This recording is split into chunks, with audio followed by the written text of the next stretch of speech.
1. When developing a safety training module for new technicians, which adult learning principle is most critical to ensure engagement? A. Using theoretical models only. B. Encouraging passive observation. C. Connecting content to prior work experience. D. Limiting opportunities for feedback. 2. An OHS technician is tasked with evaluating a training program's effectiveness. Which method best aligns with adult learning evaluation standards? A. Tracking attendance only. B. Post-training performance audits. C. Administering multiple choice tests only. D. Observing body language during sessions.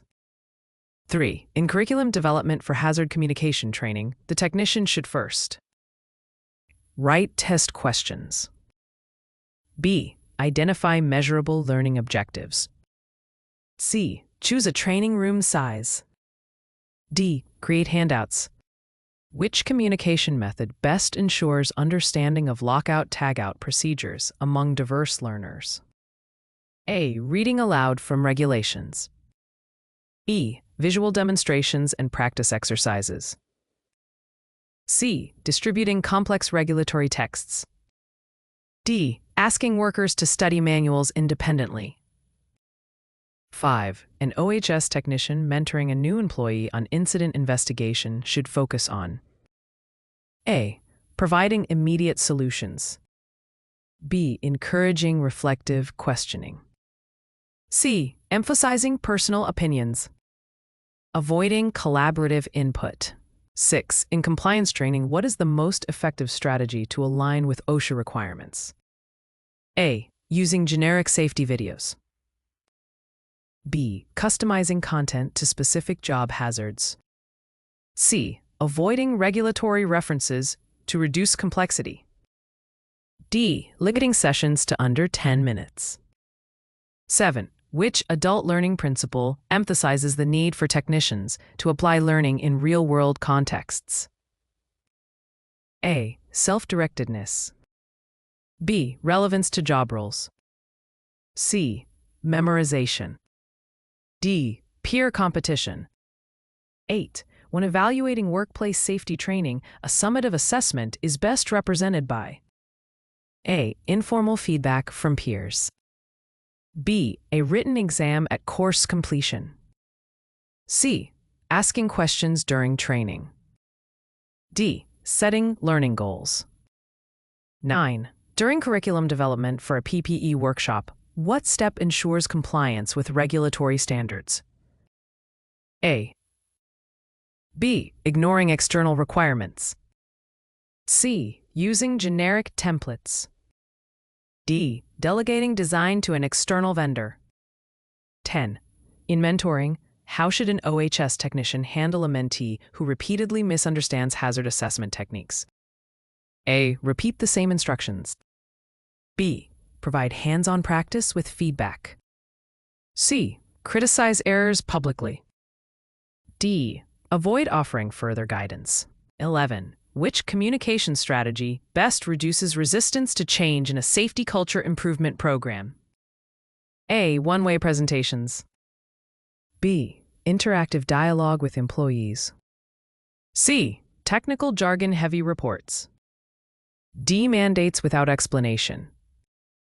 12. The primary purpose of formative evaluation and safety training is to assess final outcomes only. E. Adjust teaching strategies in real time. C. Measure compliance rates post-training.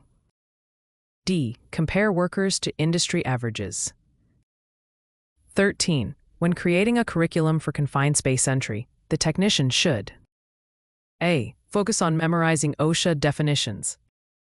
B. Incorporate scenario-based simulations. C. Use only written materials.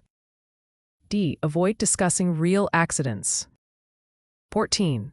Which approach demonstrates effective communication during emergency drills? A. Using complex technical terms. B. Providing clear, concise instructions. C. Avoiding feedback opportunities. D. relying on written scripts only. 15. A mentor technician helping a new hire master ergonomic assessments should prioritize immediate mastery without guidance. B. Gradual skill development with observation. Criticism for incorrect posture assessments. D. Minimal interaction to encourage independence. 16. Which evaluation method best measures long-term impact of safety training? A. Tracking injury and incident rates over time. B. Counting certificates issued. C. Reviewing course attendance logs. D. Observing training room participation. 17. When developing curriculum for chemical safety, the technician should A. Include only theoretical background.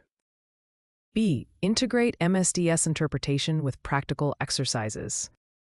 C. Focus on regulations without examples. D. Skip interactive components. 18. Effective communication for multilingual employees is best achieved by A. Providing translated and visual materials. B. Relying on one dominant language only. C. Using technical jargon. D. Ignoring language differences. 19. In mentoring, the most effective way to build confidence in new technicians is to A. Assign increasingly complex tasks with support. B. Avoid giving challenging assignments. C. Provide little feedback to encourage independence. Withhold constructive criticism. 20. Which adult learning principle suggests that learners should control the pace of their progress? A. Memorization. B. Self-directed learning. C. Compliance-only instruction.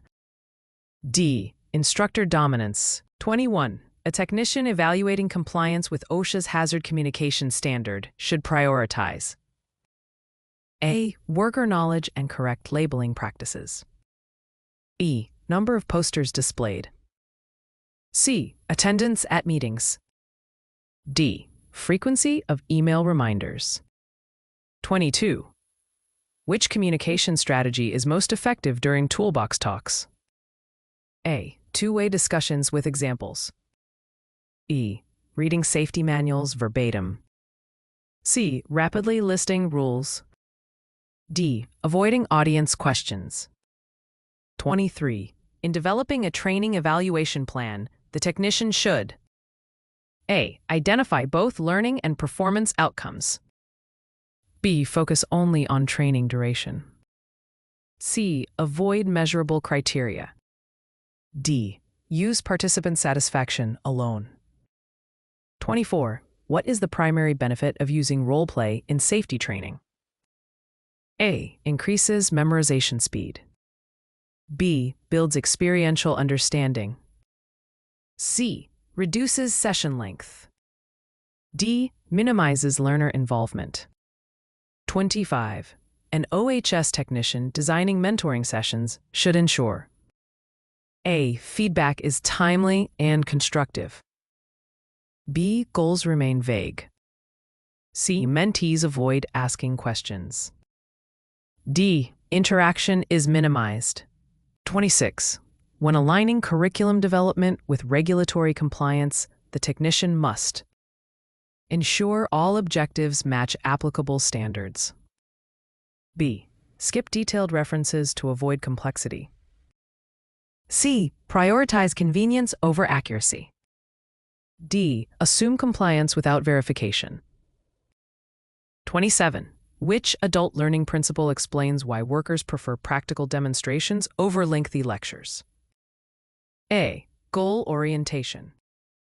B. Experience-based learning. C. Memorization. E. Competition-driven motivation. 28. The most effective evaluation tool for emergency response training is A. Time scenario-based drills.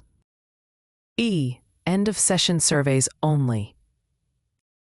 C. Written reports. D. Lecture comprehension checks. 29. In mentoring, how should a senior technician encourage reflective learning? A. Ask mentees to analyze real incidents. B. Provide answers without discussion. C. Restrict opportunities for feedback. D. Avoid referencing past experiences. 30. Which communication barrier most impacts safety meetings?